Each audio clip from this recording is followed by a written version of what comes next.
भाग 3. धर्मश्रद्ध पण धर्मद्वेष्टा नव्हे. शिवाजी आणि धर्म. शिवाजी महाराजांचा एकूण धर्माविषयी दृष्टिकोन काय होता? व्यवहार कसा होता? हिंदू धर्मासंबंधी आणि मुस्लिम धर्मासंबंधी शिवाजी कसा वागला? हे ऐतिहासिकदृष्ट्या महत्त्वाचे प्रश्न आहेत. सांप्रत काळाच्या दृष्टीने सुद्धा हे प्रश्न महत्त्वाचे आहेत. शिवाजी हिंदू होता, शिवाय तो महाराष्ट्रात जन्माला आला व त्याची कर्मभूमी ही महाराष्ट्रातच होती. त्यामुळे हिंदूंना शिवाजी संबंधी अभिमान वाटतो, साहजिकच आहे. त्यातल्या त्यात महाराष्ट्रीय हिंदूंना जरा जास्तच अभिमान वाटतो, तेही स्वाभाविकच आहे. त्यात गैर असं काहीच नाही. स्वतःचे हे थोरपण, स्वतःच्या धर्माचे मोठेपण, स्वतःच्या प्रदेशाचे मोठेपण हे स्वतःच्या प्रदेशातील आणि स्वतःच्या धर्मातील नामवंत, कीर्तिवंत, गुणी व थोर इतिहास पुरुषांच्या प्रकाशात बघणे व मांडणे हा मानवी स्वभाव आहे. त्या प्रदेशातील, त्या धर्मातील अशा थोर व्यक्तींची संख्या जितकी कमी असेल तितक्या जास्त प्रमाणात हा अभिमान दुणावतो. तथापि स्वधर्मातील थोर पुरुष म्हणून त्या पुरुषाची जी प्रतिमा आपण निर्माण करतो ती अनेकदा अनवधानाने भडक रंगवली जाते. अनेकदा स्वतःला सांप्रतकाळी सोयीचे म्हणून मुद्दाम एकांगी रीतीने रंगवली जाते आणि असे करीत राहण्याच्या क्रमात विकृती तयार होते व मूळ खरी प्रतिमा वाकडी तिकडी तयार होते. शिवाजी महाराजांचे कार्य, त्यांचा कारभार, त्यांचा काळ, त्यांनी केलेल्या सुधारणा आणि विशेषतः त्यांचा धर्मासंबंधीचा दृष्टिकोन या बाबतीतील त्यांची जनमानसातील प्रतिमा यथायोग्य व ऐतिहासिक दृष्ट्या बरोबर तयार न व्हायला अनेक कारणे आहेत. महाराष्ट्रातल्या निरक्षर अडाणी माणसाला सुद्धा शिवाजी माहिती आहे. त्यांच्या कथा माहिती आहेत. ठिकाणे, नावे, प्रसंग, संबंध इत्यादी अनेक बाबी माहिती आहेत. ही माहिती या खेडोपाडीच्या निरक्षरांपर्यंत कशी पोहोचली? शिवाजी, शिवकाल, शिवचरित्रातील चमत्कृती प्रसंग, उदात्त प्रसंग, नाट्यमय प्रसंग इत्यादींवर महाराष्ट्रात अनेक पोवाडे रचले गेले. शिवाजी महाराजांच्या काळात व तिथून आज खेर महाराष्ट्रात असा एकतरी शाहीर होऊन गेला की त्याने शिवाजीवर एकही पोवाडा वा लावणी वा गाणे रचले नाही? याचे स्पष्ट उत्तर नाही असेच आहे. सर्वांनी ते ऐकले आणि ते साहजिकच होते. जी कथा पोवाड्यांची, तीच कथा लोकगीतांची व लोककथांची, तीच स्थिती कीर्तनांची, तीच अवस्था आख्यानांची, व्याख्यानांची, ती स्थिती तमाशांची, नाटकांची व सिनेमांची. निरक्षर अडाणी लोकांपर्यंत ह्याच माध्यमातून इतिहास पोहोचतो. जाणून बुजून खोडसाळपणे घुसडलेल्या विकृती सोडल्या आणि अनवधानाने झालेल्या एकांगीपणा सोडला तरी या प्रचार व प्रसार माध्यमांच्या सुद्धा काही मर्यादा आहेत. करमणूक करून घेण्याच्या मुख्य इराद्याने जमलेल्या जनसमुदायास शेवटपर्यंत पोवाडा व नाटक ऐकायला व बघायला भागच पाडायचेच असेल तर चमत्कृती खिरीज कसे चालेल? अतिशयोक्ती केली नाही, अलंकारिकता आणली नाही आणि नुसते अंकगणित छाप सैन्याचे आकडे आणि सनावळ्या सांगितल्या आणि तार्किक पद्धतीने विश्लेषण केले तर या कार्यक्रमांचा दुसरा प्रयोग तरी होईल काय? शिवाजी ऐकणाऱ्यांच्या जाणीवेची पातळी लक्षात ठेवूनच पोवाडा इत्यादी लिहावे लागते. पुन्हा लिहिणाऱ्यांच्या स्वतःच्या जाणीवेच्या मर्यादा असतात. तेव्हा या माध्यमांच्या मर्यादा आज शिवाजीची प्रतिमा आहे तशी करायला कारणीभूत आहेत. हे खरे. अर्थातच त्याला आपमतलबीपणा, वर्तमानातील प्रासंगिक स्वार्थ, इतिहासाकडे पाहण्याची चुकीची पद्धत, संशोधक वृत्तीचा अभाव किंवा किमान पक्षी अपुरेपणा इत्यादी दुसरीही कारणे आहेत. असो. शिवाजी व मुसलमान. शिवाजी हा मुसलमानांच्या विरुद्ध होता. त्याचे जीवित कार्य मुसलमान धर्माचा प्रतिकार करणे हे होते. तो हिंदू धर्मरक्षक होता, हिंदू पतशहा होता, गो ब्राह्मण प्रतिपालक होता. अशी प्रतिमा बऱ्याच विस्तृत प्रमाणात जनसामान्यात आहे. शिवाजी न होता तो सुनता होती सबकी हे भूषण कवीचे कवन हा दृष्टिकोन व्यक्त करते. शिवाजीचे युद्ध हे धर्मयुद्ध होते. धर्म ही शिवाजीच्या कार्याची प्रेरणा होती. शिवाजी धर्मासाठी लढला. तो धर्मासाठी लढला म्हणूनच यशस्वी झाला. खरे म्हणजे तो परमेश्वराचाच अवतार होता. तो विष्णूचा किंवा शिवाचा अवतार होता.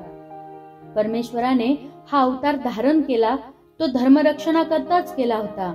भवानी मातेने शिवाजीला जी तलवार दिली ती धर्मरक्षणाकरताच दिली. शिवकार्याचा आधार धर्म नसता तर शिवाजी यशस्वी होऊ शकला नसता, इत्यादी इत्यादी असे अनेक समज जनमानसात खूपच विस्तृत प्रमाणात आहेत. ऐतिहासिक सत्याच्या आधारावर ही सर्व प्रमेये नीट तपासून घ्यायला हवीत. आपण हिंदू आहोत म्हणून किंवा ही प्रमेय खरे असणे आपणास सांप्रतकाळी सोयीचे होईल म्हणून ती तशीच आंधळ्या श्रद्धेने स्वीकारणे योग्य होणार नाही. किंवा उलट पक्षी आपण मुस्लिम धर्माचे आहोत, हिंदूचा द्वेष करायला मुसलमानांना शिकवणे ही आपली आजची गरज आहे. बरेच हिंदू शिवाजी महाराज की जय म्हणतात म्हणून आपणही तो हिंदू धर्माचा रक्षक व मुसलमान धर्माचा भक्षक होता असे चिकित्सा न करता मानूया. हा दृष्टिकोन सुद्धा तितकाच चूक होय. वस्तुस्थिती काय सांगते? शिवाजी, प्रताप व पृथ्वीराज इत्यादी. शिवाजी हा हिंदू होता किंवा हिंदू धर्मरक्षक होता म्हणून तो यशस्वी झाला असे म्हणावे, तर मग राणा प्रताप किंवा पृथ्वीराज चौहान हे यशस्वी का झाले नाहीत? खरे म्हणजे दोघे तर निर्विवादपणे उच्चवर्णीय क्षत्रिय हिंदू होते. शिवाजीच्या क्षत्रियत्वासंबंधी निदान काहींना तरी शंका होती. शौर्य, त्याग, जिद्द, कष्ट इत्यादी बाबतीत राणा प्रताप आणि पृथ्वीराज शिवाजीपेक्षा कमी नव्हते, कदाचित काकणभर वरचढ असतील. मग असे का व्हावे? धर्मयुद्ध म्हणावे तर एकतर धर्मयुद्धात यशस्वी होता आणि या दुसऱ्या दोघांना पराजित होऊन परागंदा का व्हावे लागते? हे हिंदू राज्य व्हावे ही श्रींची इच्छा असे मानावे, तर मग श्रींना राणा प्रतापच्या आणि पृथ्वीराज चौहानाच्या प्रदेशातही हिंदू राष्ट्र व्हावे अशी इच्छा का झाली नाही? हिंदू धर्मावरील निष्ठेमुळे शिवाजीला यश प्राप्त झाले हे खरे नाही. धर्मरक्षणाखेरीज शिवाजी दुसरे आणखी काहीतरी चांगले करायला निघाला होता असे दिसते. समजा की शिवाजीच्या काळात मुसलमान धर्माखेरीज इतर दुसऱ्या कोणत्या तरी धर्माचे राजे असते, अगदी हिंदू धर्माचे राजे असते, तर मग शिवाजीने मुसलमानांचा द्वेष केला असता का? शिवाजी मुसलमान राजांविरुद्ध का लढला? ते मुसलमान होते म्हणून की राजे होते म्हणून? आणि दोन्ही कारणांमुळे लढला तर त्यातील प्रमुख व महत्वाचे कारण कोणते? ते राजे होते हे महत्वाचे की ते मुसलमान होते हे महत्वाचे? काही मुस्लिम राज्यकर्त्यांची धार्मिक सहिष्णुता. शिवाय सर्वच मुसलमान राजे हिंदू बद्दल आणि हिंदू धर्माबद्दल असहिष्णू होते असे दिसत नाही. इतिहासात मुस्लिम राज्यकर्त्यांच्या हिंदू धर्माबद्दलच्या सहिष्णू वृत्तीचे अनेक पुरावे उपलब्ध आहेत. विशेषतः ज्या महाराष्ट्रात शिवाजीने कार्य केले त्या मुलखातील मुसलमान शाहांच्या सहिष्णू वृत्तीचे व हिंदूंशी असलेल्या राजकीय व कौटुंबिक संबंधाच्या अनेक पुरावे आहेत. पारसनी सांच्या मराठे सरदार या पुस्तकातील हा उतारा पहा. निजाम, कुतुब व आदिलशाहीत मराठ्यांचे प्राबल्य फार असे. निजामशाहीचा मूळ पुरुष गांगवी हा बहिर भट्ट कुलकर्णी यांचा मुसलमान झालेला मुलगा होता. अहमदनगरच्या बादशहाचा बाप पण हिंदूच होता. विजापूरचा संस्थापक युसुफ आदिलशहाने मराठ्याची मुलगी केली होती. बेदरच्या कासिम बरीद या संस्थापकाच्या मुलाने पण साबाजीच्या मुलीशी लग्न केले होते. या संस्कारामुळे हिंदूबद्दल सहिष्णुता असून मराठ्यांचे प्राबल्य या पाचही राज्यात होते. त्याच पुस्तकातील न्यायमूर्ती रानडे यांचा उत्कृष्ट केलेला हा आणखी एक उतारा पहा. दक्षिणेतील मुसलमानांचे उत्तरेकडील कडव्या धर्माभिमानी मुसलमान जातींपासून दूरीकरण, बहामनी राज्यात हिंदूंविषयी चांगले मत व त्यांचे प्राबल्य, वसुली व खजिना या खात्यात ब्राह्मण व प्रभू यांचा प्रवेश, त्यांच्यामुळे सरकारी दप्तरात मराठी भाषेचा शिरकाव, शक्तींचे समतोलन होऊन मराठी शिलेदारास बढत्या, बादशहाचे हिंदू मुलींशी शरीर संबंध झाल्यामुळे हिंदूंची दरबारावर पडलेली छाप, बाटलेल्या हिंदूंचे स्वजात्यावरील उत्कट प्रेम, या सर्व कारणांमुळे दक्षिणेतील बादशहांच्या ठिकाणी हिंदूंबद्दल सहिष्णुभाव उत्पन्न होऊन हिंदूंना उत्तेजन, सवलती व अधिकार मिळाले होते. बहामनी राज्याचा संस्थापक हसन गंगू बहामनी याच्या नावाचे स्पष्टीकरण सुद्धा काय सांगते? हसन जाफर या नावाचा एक मुसलमान मनुष्य गंगू नावाच्या कुणा ब्राह्मणाकडे पूर्वायुष्यात नोकरी करत होता. पुढे तो दिल्लीच्या बादशहाच्या तुगलकाच्या पदरी मोठा सरदार झाला. तो बादशहाच्या महाराष्ट्रातील सुभेदार होता. त्याने बादशहाविरुद्ध बंड केले व महाराष्ट्रात स्वतःचे राज्य स्थापन केले. पूर्वीच्या धन्याची आठवण व कृतज्ञता म्हणून तो स्वतःचे नाव अर्धे मुसलमान व अर्धे हिंदू असे हसन गंगू लावू लागला. स्वतःच्या राज्यास बहामनी म्हणजे ब्राह्मणांशी संबंधित असे तो म्हणू लागला. हिंदू मुस्लिम संबंध सतत शत्रुत्वाचे व टोकाच्या शत्रुत्वाचे असते तर असे घडले नसते. जोवर त्यांच्या राज्याला हिंदूकडून धोका निर्माण होत नाही, जोवर हिंदू सरदार त्यांच्या राज्याला मदतच करतात, तोवर मुस्लिम राज्यकर्ते हिंदू संबंधी सहिष्णू होते. राज्याला जर धोका निर्माण झाला तर मग मुस्लिम असो की हिंदू असहिष्णूच होते. हिंदू की मुस्लिम हे महत्वाचे नव्हते, राज्य महत्वाचे होते. दिल्लीचे सुद्धा सर्व सुलतान कडवे मुसलमान होते हे खरे नाही. अकबराची सहिष्णुता सर्वांना ज्ञात आहे. त्याने तर दिने इलाही या नावाने एक नूतन संमिश्र धर्म स्थापण्याचा प्रयत्न केला. त्या काळी सांस्कृतिक एकता बऱ्याच प्रमाणात निर्माण झाली होती. तोरडमल हा हिंदू प्रधान मुस्लिम राज्याच्या पदरी स्वतःची बुद्धी कारणी लावतच होता. शहाजहान बादशहाच्या पदरी उच्च कुलीचे अस्सल तेलंगे ब्राह्मण जगन्नाथ पंडित संस्कृत भाषेत काव्य करीत. पंडित राज जगन्नाथांची एक कथा प्रसिद्ध आहे. शहाजहानच्या पदरी असलेल्या या हिंदू पंडिताने आपल्या पदरी यावे व हिंदू राजाचे भूषण वाढवावे म्हणून जयपूरच्या हिंदू राजाने त्यांना बोलावले होते. या आमंत्रणाला पंडितराज जगन्नाथांनी पाठवलेले उत्तर मासलेवाईक आहे. त्यांनी उत्तरादाखल लिहिले, दिल्लीश्वरो व जगदीश्वरो व मनोरथान पुरवित्तु समर्थाः अन्ये नृपालेहा परिदीयमान शाकाय वा स्थल्लवन्नाम वा स्थान. माझे मनोरथ पूर्ण करण्याचे सामर्थ्य केवळ दिल्लीश्वर म्हणजेच दिल्लीचा राजा किंवा जगदीश्वर म्हणजेच परमेश्वर या दोघांच्यातच आहे.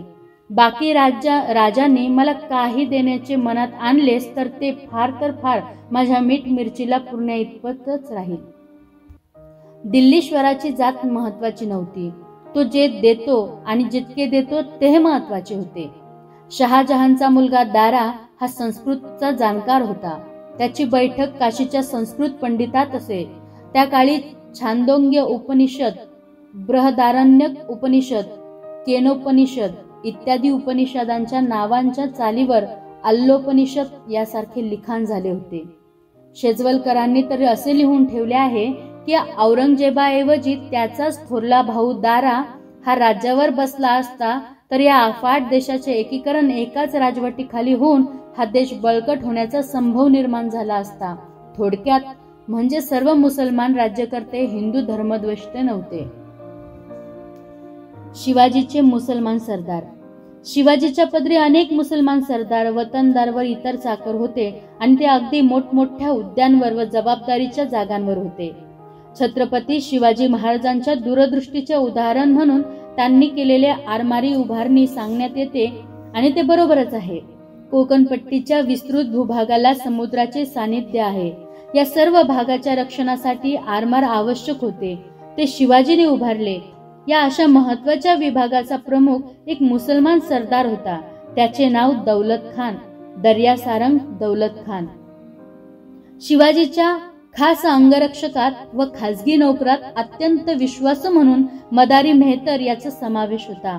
आग्र्याहून सुटकेच्या नाट्यमय प्रसंगात या विश्वासू मुसलमान साथीदाराने शिवाजी राजांना दिलेली साथ काय म्हणून दिली. शिवाजी मुस्लिम द्वेष्टा असता तर असे घडले असते का? शिवाजीच्या पदरी असे अनेक मुसलमान चाकर होते. त्यात काझी हैदर हा एक होता. सालेरीच्या लढाईनंतर औरंगजेबाच्या दक्षिणेतील अधिकाऱ्यांनी शिवाजी सख्य जोडावे म्हणून एक हिंदू ब्राह्मण वकील पाठवला. तेव्हा शिवाजीने उलट काझी हैदर यास मोगलांकडे पाठविले. म्हणजे मुसलमानांचा वकील हिंदू आणि हिंदूंचा वकील मुसलमान. त्या काळातील समाजाची फाळणी हिंदू विरुद्ध मुसलमान अशी असती तर असे घडले असते. सिद्दी हिलाल हा असाच आणखी एक मुसलमान सरदार शिवाजीच्या पदरी होता. 1660 मध्ये रुस्तुम जमा व फाजल खान याचा शिवाजीने रायबागेजवळ पराभव केला. त्यावेळी सिद्दी हिलाल शिवाजीच्या बाजूने लढला. त्याप्रमाणेच 1660 मध्ये सिद्दी जोहरने पन्हाळगडास वेढा दिला होता व नेताजी पालकर याने त्यांच्या सैन्यावर छाप घालून वेढा उठवण्याचा प्रयत्न केला. त्यावेळी सुद्धा हिलाल व त्याचा पुत्र हे नेताजी बरोबर होते. या चकमकीत सिद्दी हिलालचा पुत्र वाह जखमी व कैदी झाला होता.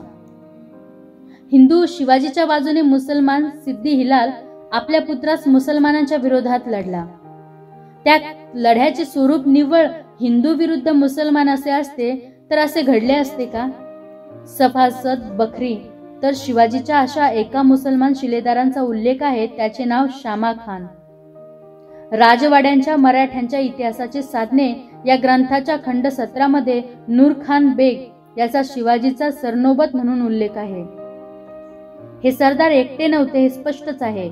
त्यांच्या हाताखालील मुस्लिम शिपायासह ते शिवाजीच्या चाकरीत होते. पण या सर्वाहून एक महत्वाचा अस्सल पुरावा आहे. त्यावरून मुस्लिम धर्मीय शिपायांबद्दलचे शिवाजी महाराजांचे धोरण स्पष्ट होते. रियासतकार सरदेसाई यांच्या शककर्ता शिवाजी या पुस्तकातील हा उतारा पहा. सन 1648च्या सुमारास विजापूरच्या लष्करातले 500-700 पठाण शिवाजीकडे नोकरीस आले. तेव्हा गोमाजी नाईक पानसंबळ याने त्यांना सल्ला दिला. तो फार चांगला म्हणून शिवाजीने मान्य केला व पुढे तेच धोरण ठरवले. नाईक म्हणाला, तुमचा लौकिक ऐकून हे लोक आले आहेत, त्यांना विनमुख जाऊ देणे योग्य नाही. हिंदूचा संग्रह करू, इतरांची दरकार ठेवणार नाही अशी कल्पना धरली तर राज्य प्राप्त होणार नाही. ज्यास राज्य करणे त्याने 18 जाती 4 वर्ण यास आपापले धर्माप्रमाणे चालवून त्यांचा संग्रह करून ठेवावे. 1648 साली अजून शिवाजीचे संपूर्ण राज्य स्थापन व्हायचे होते. राज्य स्थापन करण्यासाठी काय धोरण होते हे वरील स्पष्ट आधारावरून व्यक्त होते. ग्रँड डफने सुद्धा शिवाजीवरील चरित ग्रंथात गोमाजी नायकाच्या सल्ल्याचा उल्लेख करून म्हटले आहे की यानंतर शिवाजीने आपल्या सैन्यात मुसलमानांना सुद्धा सामावून घेतले आणि त्यांच्या राज्य स्थापनेत त्यांचा फार मोठा उपयोग झाला. शिवाजीचे सरदार व शिवाजीचे सैन्य हे फक्त हिंदू धर्माचे नव्हते, त्यात मुस्लिम धर्मियांचा सुद्धा भरणा होता हे यावरून स्पष्ट होते. शिवाजी हा मुस्लिम धर्म नाहीसा करण्याचे कार्य करीत असता तर हे मुस्लिम शिवाजीच्या पदरी राहिले नसते. शिवाजी मुस्लिम राज्यकर्त्यांचे जुलमी राज्य नाहीसे करायला निघाला होता. रयतेची काळजी वाहणारे राज्य आणायला निघाला होता. म्हणून मुस्लिम सुद्धा त्यांच्या या कार्यात सहभागी झाले होते. धर्माचा प्रश्न मुख्य नव्हता, राज्याचा प्रश्न मुख्य होता. धर्म मुख्य नव्हता, राज्य मुख्य होते. धर्मनिष्ठा मुख्य नव्हती, राज्यनिष्ठा व स्वामीनिष्ठा मुख्य होती. मुसलमान राज्यकर्त्यांच्या पदरी हिंदू सरदार. ज्याप्रमाणे शिवाजीच्या पदरी मुसलमान सरदार व सैन्य होते, त्याचप्रमाणे मुसलमान राज्यांच्या शहेनशहांच्या पदरी मराठे व हिंदू सरदार अगणित होते. याची यादी तर खूपच मोठी आहे. खुद्द शिवाजी महाराजांचे वडील विजापूरचा मुस्लिम आदिलशहाच्या पदरी मोठे सरदार होते. शहाजी महाराजांचे सासरे लखूचे जाधव निजामशाहीचे महाराष्ट्रातील एक मनसबदार होते. जावळीचे मोरे, फलटणचे निंबाळकर, सावंतवाडीचे खेम सावंत, शृंगारपूरचे सूर्यराव शृंगारपुरे हे सर्वजण आदिलशाहीचे मनसबदार होते. ज्यांच्या सैन्य सामर्थ्यापुढे आणि डावपेचांपुढे शिवाजी महाराजांना हार पत्करावी लागली व नामुष्कीचा तह करून आग्र्यात जाऊन संभाजीसह कैद होऊन पडावे लागले, तो उत्तरेचा मातब्बर सरदार मिर्झा राजे जयसिंग तर अस्सल रजपूत हिंदू होता आणि मुस्लिम शहेनशहाच्या पदरी मानाची असेल पण चाकरीच करीत होता. मिर्झा राजे जयसिंह शिवाजीवर चाल करून आला तेव्हा त्याच्या सैन्यात अनेक हिंदू सरदार होते. जाट होते, मराठे होते, रजपूत होते. राजा रायसिंग सिसोदिया, सुजनसिंग बुंदेला, हरिभान गौर, उदयभान गौर, गैरसिंग राठोड, चतुर्भुज चौहान, मित्रसेन, इंद्रभान बुंदेला, बाजी चंद्रराव, गोविंदराव इत्यादी इत्यादी. कोंडाणा किल्ला हस्तगत करताना तानाजी मालुसरे वीरमरण पावला आणि कोडाण्याचा सिंहगड झाला. त्या लढाईतील कोंडाण्याचा किल्लेदार म्हणून उदय भानू हा एक हिंदू राजपूतच होता आणि तो मुसलमान राजाचा किल्लेदार होता. अकबराच्या पदरी 500हून अधिक मनसब असणारे जेवढे सरदार होते त्यात हिंदू सरदारांचे प्रमाण 22.5% होते. शहाजहानच्या राज्यात हे प्रमाण 22.4% होते. अगदी सर्व मुस्लिम राज्यकर्त्यात अगदी कडवा म्हणून तो समजला जातो त्या औरंगजेबाच्या पदरी सुरुवातीला हिंदू मनसबदारांचे हे प्रमाण 21.6% होते. ते पुढे वाढले व 31.6% झाले. औरंगजेबानेच राजा जयवंत सिंग या हिंदू राजपुताला दक्षिणेचा सुभेदार नेमले होते. याचा औरंगजेबाचा पहिला प्रधान रघुनाथ दास नावाचा हिंदू होता. तो स्वतः राजपूत असताना राजपुतांच्या विरुद्ध लढला. राणा प्रताप सिंगाच्या सैन्याचा एक सेनापती हकीम खान नूर हा मुस्लिम होता. पानिपतच्या लढाईत पेशव्यांच्या तोफखान्याचा प्रमुख इब्राहिम खान गार्दी होता, जे हिंदू मुसलमान राजाच्या पदरी इमाने इतबारे चाकरी करीत होते आणि धन्याशी इमान राखून प्रसंगी हिंदू विरुद्ध सुद्धा लढत होते. त्यांना त्या काळी कुणी धर्मबुडवे किंवा धर्मद्वेष्टे किंवा मुस्लिमा धर्जीन म्हणत नव्हते. धर्मनिष्ठेपेक्षा स्वामीनिष्ठेला जास्त मान्यता होती. प्राचीन व मध्यमयुगीन भारतात धर्मामुळे व धर्मासाठी लढाया होत नव्हत्या. लढायांचे मुख्य कारण राज्य मिळवणे, राज्य बळकावणे व राज्य टिकवणे हे होते. हे करायला उपयोगी ठरेल तेवढ्यापुरता धर्माचा वापर केला जाई हे खरे, परंतु ती मुख्य बाब नव्हती. अशी कितीतरी उदाहरणे सांगता येतील. मुसलमान विरुद्ध मुसलमान, हिंदू विरुद्ध हिंदू, हिंदू मुसलमान विरुद्ध हिंदू मुसलमान. शिवाजी महाराजांच्या पदरी मुस्लिम सरदार, चाकर व सैन्य होते व मुस्लिम राजांच्या पदरी हिंदू सरदार, चाकर व सैन्य होते. हे जसे खरे आहे तसेच त्या काळात कोण कोणाविरुद्ध लढला याची पाहणी केली तर त्या लढाया केवळ हिंदू विरुद्ध मुसलमान अशाच झाल्या असे दिसत नाही. मुस्लिम धर्म मानणाऱ्या राजांमध्ये आपापसात लढाया होत होत्या. इब्राहिम खान लोधी या मुसलमान दिल्लीपतीचा पराभव करून दुसरा मुसलमान बाबर दिल्लीपती झाला आणि त्यानेच मोगल राजवट स्थापन केली. हुमायून आणि शेरशाह हे दोघेही इस्लाम धर्म मानणारे होते, परंतु ते एकमेकांशी प्राणपणाने लढले. विजापूर व गोवळकोंड्याचा शाह्या या मुसलमान शाह्या होत्या. औरंगजेब या मुस्लिम धर्मीय शाह्यांविरुद्ध दीर्घकाळ लढला. धर्म महत्वाचा नव्हता तर राज्य महत्वाचे होते. धर्माला महत्व असेल तर दुय्यम होते, मुख्य गोष्ट राज्य होते. एका बाजूला राणा प्रताप आणि दुसऱ्या बाजूला अकबर अशी सुप्रसिद्ध लढाई हल्दीघाटात झाली. राजस्थान राजपूत आणि राणा प्रताप यांच्या दृष्टीने ही लढाई अति महत्वाची, पण हल्दीघाटीच्या लढाईस हिंदू मुसलमान यांच्यामधील लढाई असे म्हणता येईल काय? मुसलमान अकबराच्या सैन्याचे नेतृत्व राजपूत मानसिंगाकडे होते.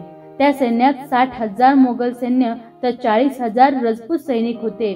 राणा प्रतापच्या सैन्यात जसे 40,000 राजपूत सैनिक होते, तसेच हकीम खान नूर याच्या नेतृत्वाखाली पठाणांची एक मोठी तुकडी होती. तसेच ताज खान या पठाण राजाचे घोडदळही होते. त्यांच्या तोफखान्याचा प्रमुखही एक मुसलमान सरदार होता. गुरु गोविंद सिंह देखील औरंगजेबच्या काळात केंद्रीय मुस्लिम सत्तेविरुद्ध लढले. त्यांच्या सैन्यात देखील शिखांबरोबर हजारो मुसलमान होते. औरंगजेबच्या मृत्यूनंतर त्यांच्या वारसात सत्ता स्पर्धा झाली. त्यात त्यांनी बहादूर शहाला मदत केली.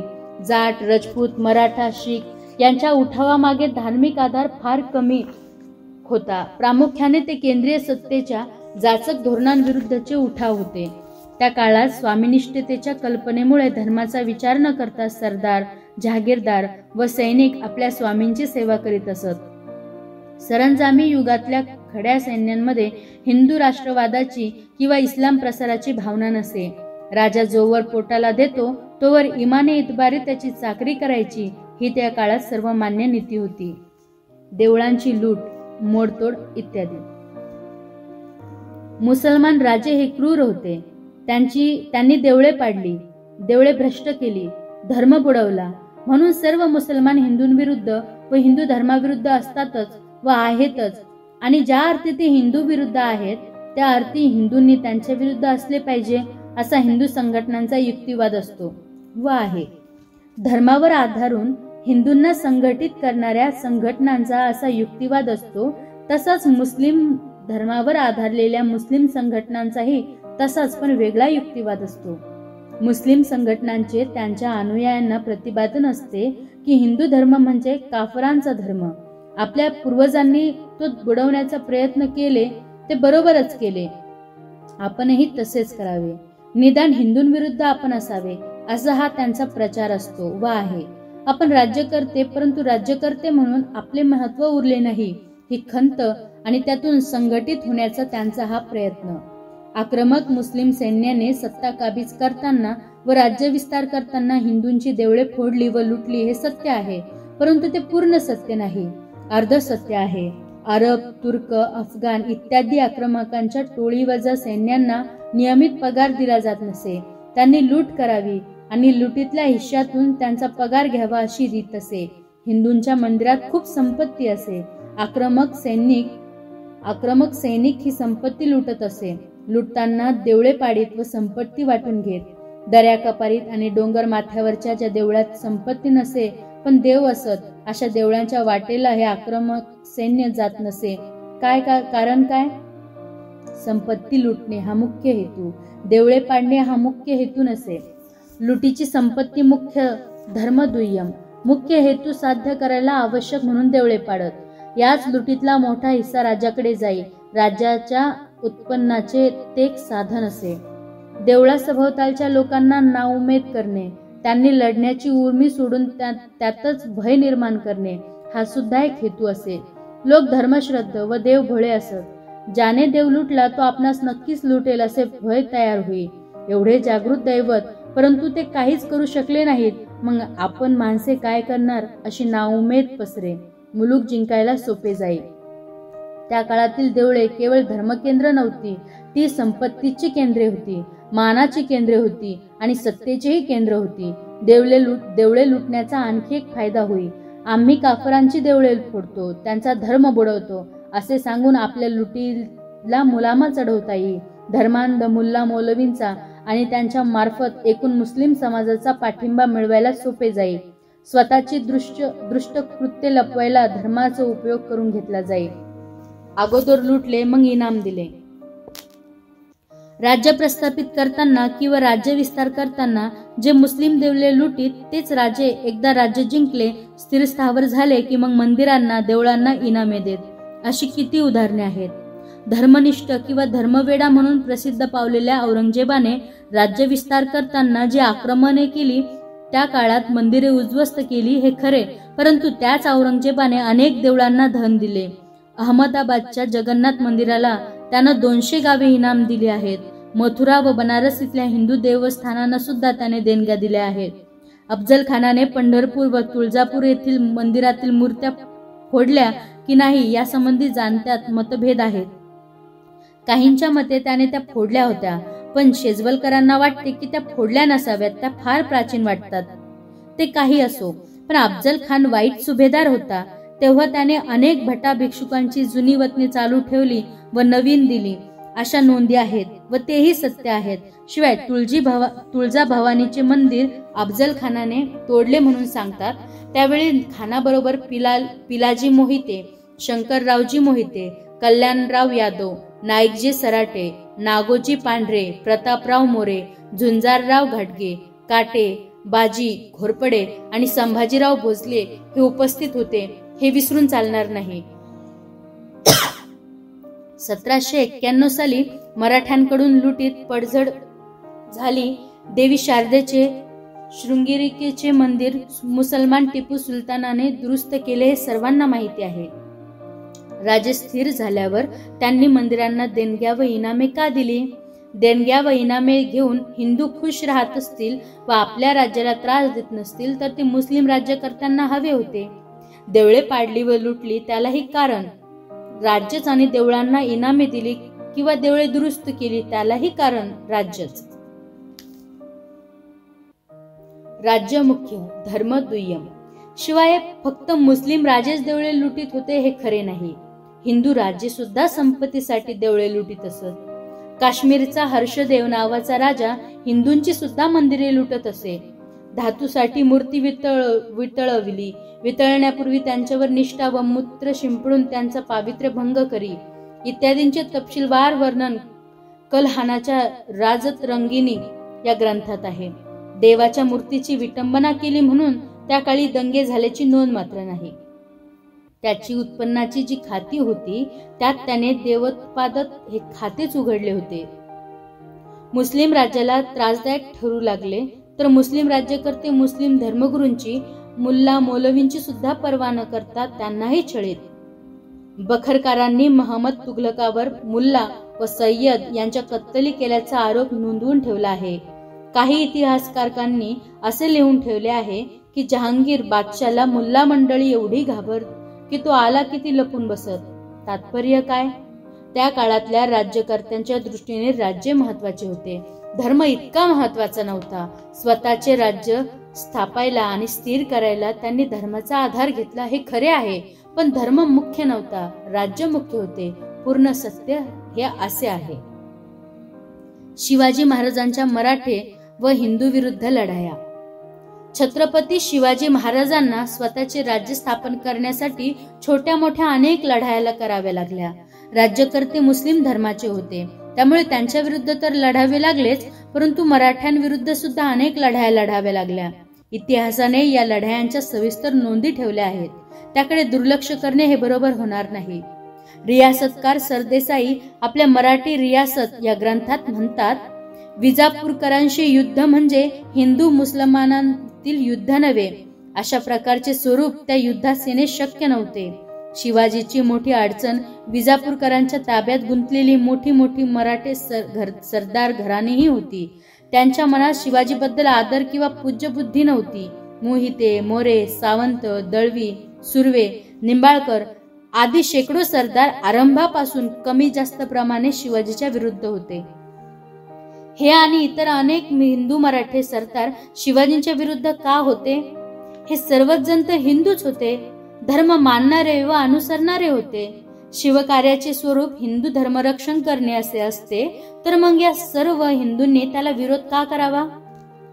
रियासतकार सरदेसाई यांच्याप्रमाणे सभासद ग्रँड डफ, पार्सनीस यांनी सुद्धा शिवाजीला विरोध करणाऱ्या पहिल्या दर्जाच्या अनेक मराठी सरदारांच्या नामावली दिल्या आहेत.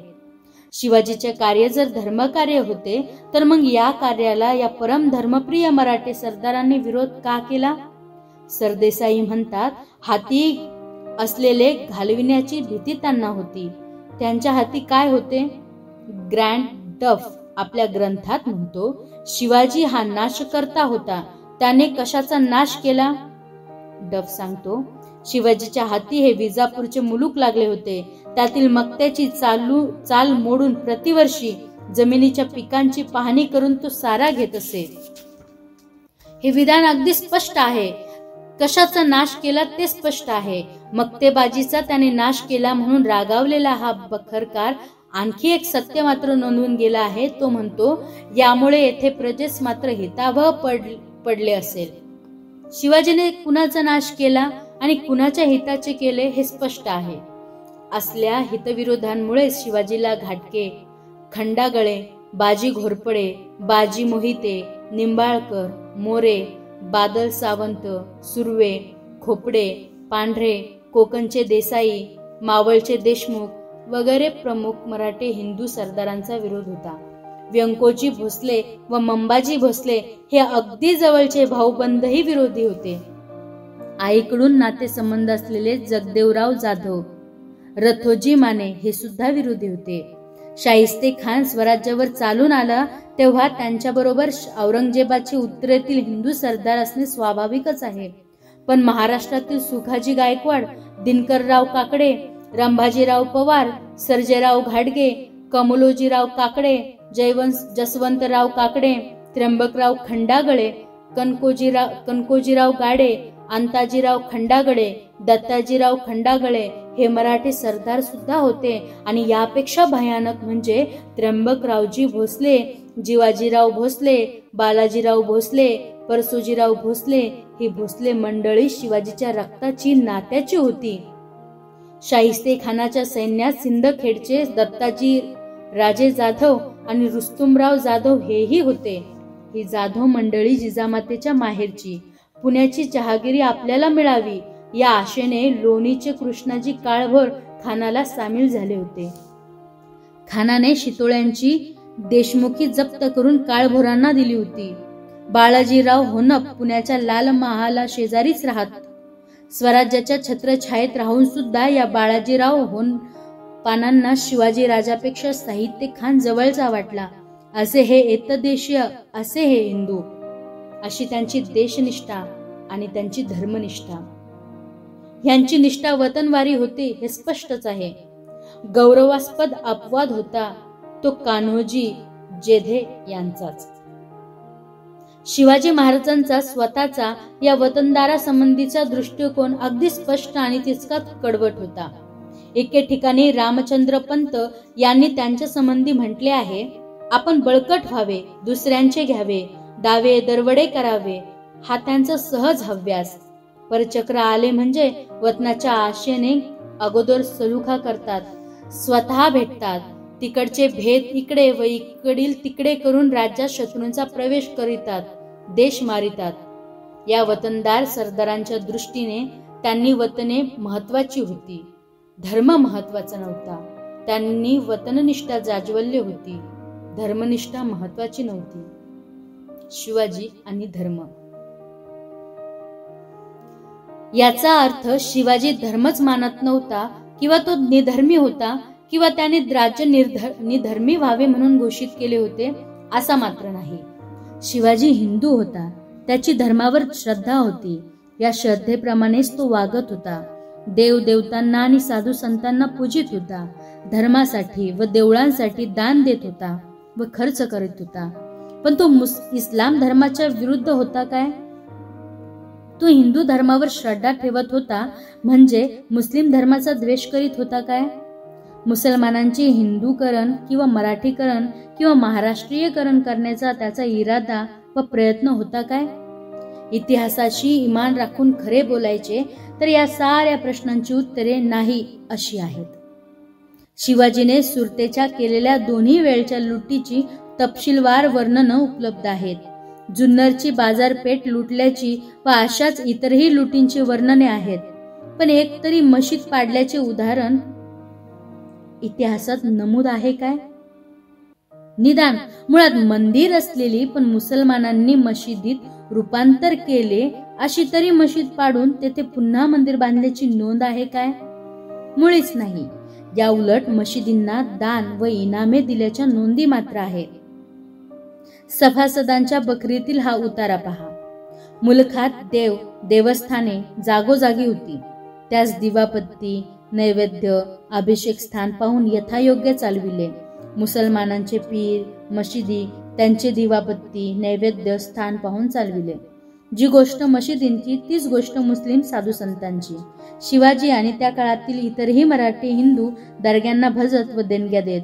मुस्लिम साधू, पीर, फकीर यांना मान देत. शिवाजी महाराज अनेकांना गुरु मानत. त्यात याकूत बाबा या एका मुस्लिम संताचाही समावेश आहे.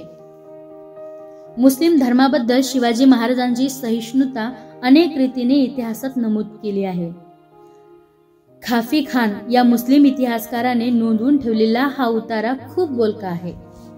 शिवाजीने सैनिकांकरिता असा सक्त नियम केला होता की सैनिक ज्या ज्या ठिकाणी लूट करण्यास जातील तेथे तेथे त्यांनी मशिदीस, कुराण ग्रंथास अथवा कोणत्याही स्त्रीस तोशीस अगर त्रास देता कामा नये.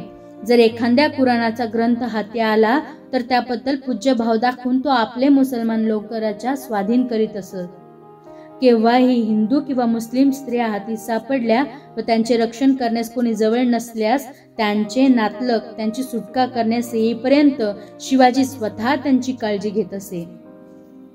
2 नोव्हेंबर 1669च्या एका पत्रात रघुनाथ पंडितरावांनी राजांची आज्ञा उल्लेखली आहे ती तर याहून स्पष्ट आहे. श्रीमंत महाराज राजे यांनी ज्यांचा जो धर्म त्यांनी करावा, त्यात कोणी बखेडा करू नये असे फरमावले आहे. मुस्लिम धर्माविरुद्ध स्वतःची मते लोकमान्य करण्यासाठी जे कोणी शिवाजीचा वापर करीत असतील किंवा करतील त्यांना वरील ऐतिहासिक बाबींचा जाब द्यावा लागेल.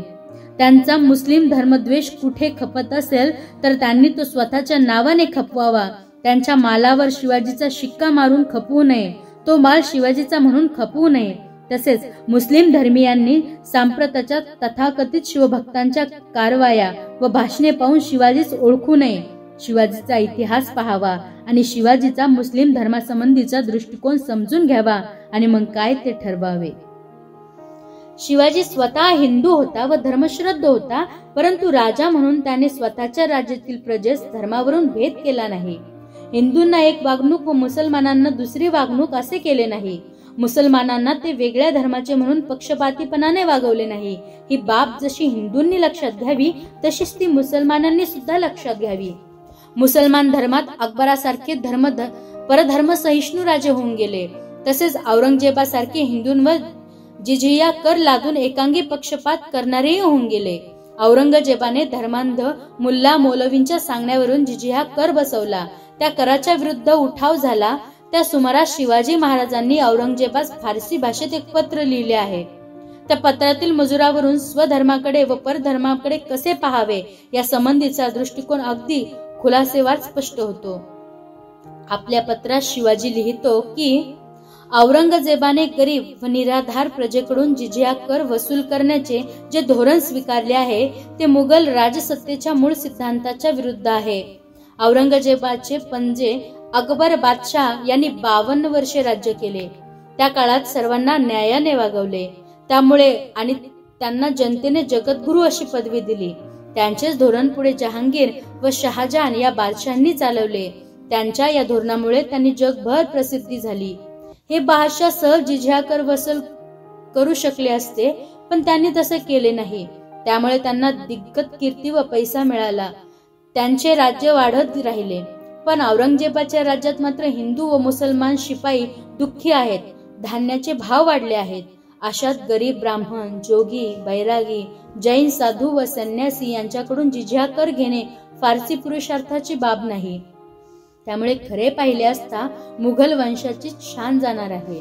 शिवाजी पुढे लिहितो की कुराण धर्मग्रंथ ही प्रत्यक्ष ईश्वराची वाणी आहे. ते आसमानी किताब आहे. त्यास ईश्वरास जगाचा ईश्वर म्हटले आहे. मुसलमानांचा ईश्वर असे म्हटलेले नाही. कारण हिंदू व मुसलमान या जाती ईश्वरापाशी एकरंग आहेत. मुसलमान लोक मशिदीस बांग देतात, ती भगवंताची स्तुतीच होय. आणि हिंदू लोकही देवळात घंटा वाजून ईश्वराची स्तुती करतात. म्हणून जाती धर्मावर जुलूम करणे भगवंताशी वैरत्व करणे होय.